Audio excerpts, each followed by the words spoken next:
Ndugu zangu wapendwa katika Kristo, karibuni Paloti Ministries tunapowaletea tafakari ya Dominika ya kwanza ya kipindi cha Kwaresma mwaka C. Tunapokusanyika katika Jumapili hii ya kwanza ya Kwaresma, tunaendelea na safari yetu takatifu tulioanza rasmi Jumatano ya Majifu. Wakati huu tunaalikwa kuingia jangwani pamoja na Yesu, kutembea pamoja naye kupitia majaribu na kukumbatia upya wa kiroho.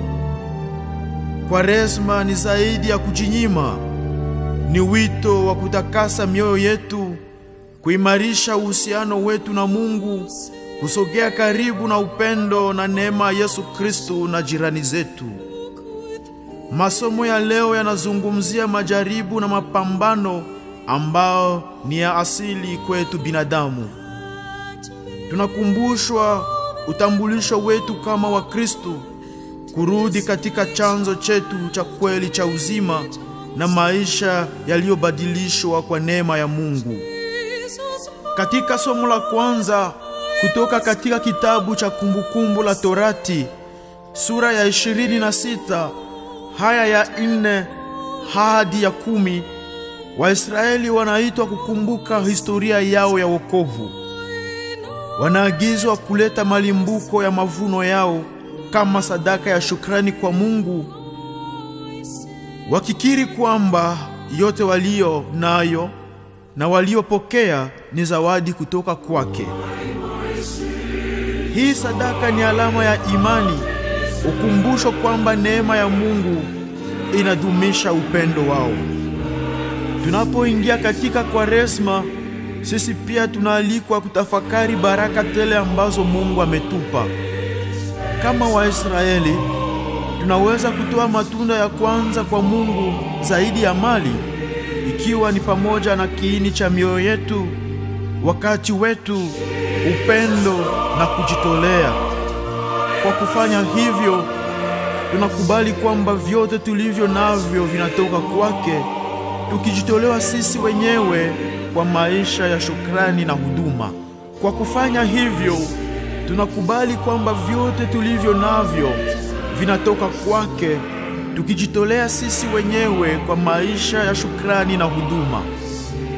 Katika somo la pili kutoka barua ya Mtakatifu Paulo kwa Warumi, sura ya 10, haya ya 8 hadi ya 13, tunasikia mambo ya kina.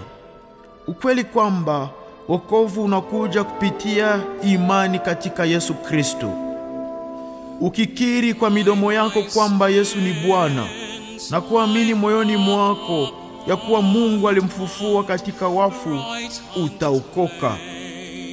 Haya maneno yanajirudia kwa nguvu, yakitukumbusha kwamba wokovu hutolewa bure na Mungu na kupokelewa kwa njia ya imani. Kiini hichi cha Kwaresma kinatualika kufanya upya kujitolea kwetu kwa Kristo, kufungua mioyo yetu kwa upendo na kujisalimisha kwa neema yake. Ni wakati wa kuungama dhambi zetu na kutafuta upatanisho, tukitangaza kwa ujasiri kwamba Yesu ni Bwana. Tunapofanya hivyo, tunakaribisha nguvu za ufufuko wake ndani ya mioyo yetu.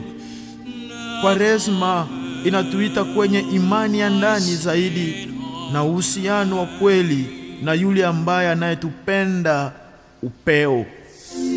Tunaalikwa kufanya msimu huu kwa wakati wa mabadiliko halisi.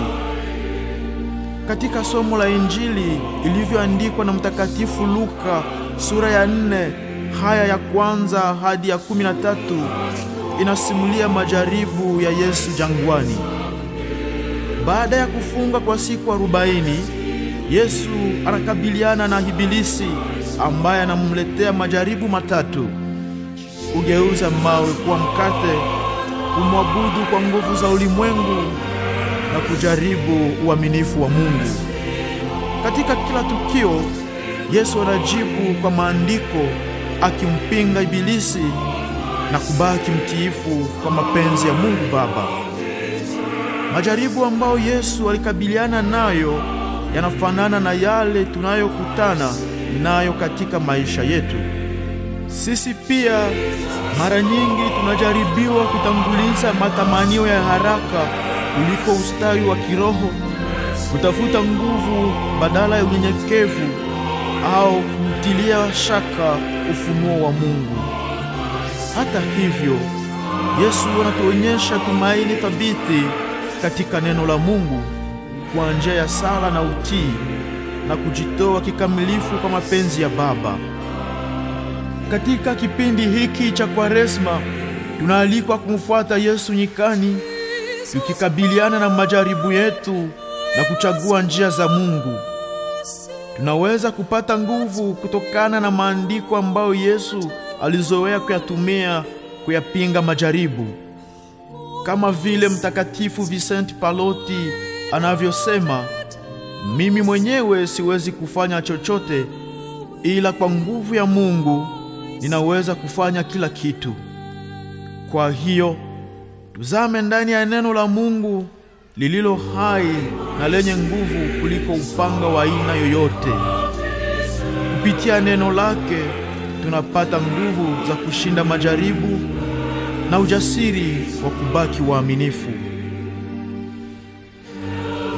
Tunapohitimisha tafakari hii, tunaalikwa kutambua kwamba Mungu ndiye anayetutegemeza.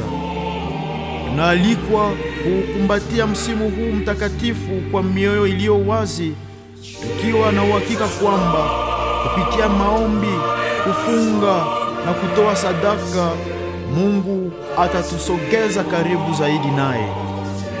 Kwaresma hii iwe ni wakati wa uongofu wa kina, mabadiliko na imani. Tuyapinge majaribu ya dunia kama Yesu na kutembea kwa uaminifu pamoja naye katika utimilifu wa maisha kama mahujaji wa matumaini.